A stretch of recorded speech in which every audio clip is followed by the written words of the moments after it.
Pascal, Pensée, extrait du fragment 78, intitulé Imagination. Imagination. C'est cette partie dominante dans l'homme, cette maîtresse d'erreur et de fausseté, et d'autant plus fourbe qu'elle ne l'est pas toujours, car elle serait règle infaillible de vérité si elle l'était infaillible du mensonge.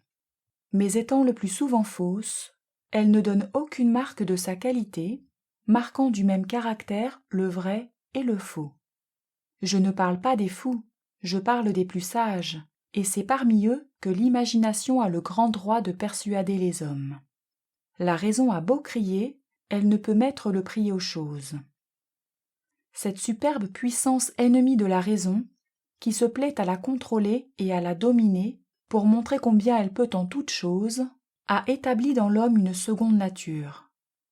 Elle a ses heureux, ses malheureux, ses sains, ses malades, ses riches, ses pauvres. Elle fait croire, douter, nier la raison.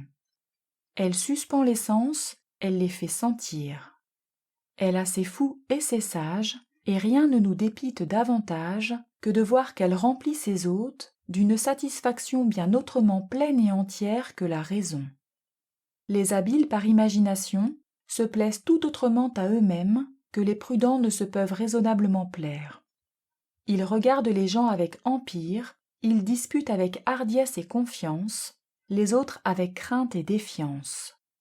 Et cette gaieté de visage leur donne souvent l'avantage dans l'opinion des écoutants, tant les sages imaginaires ont de faveur auprès des juges de même nature. Elle ne peut rendre sages les fous, mais elle les rend heureux, à l'envi de la raison, qui ne peut rendre ses amis que misérables, l'une les couvrant de gloire, l'autre de honte.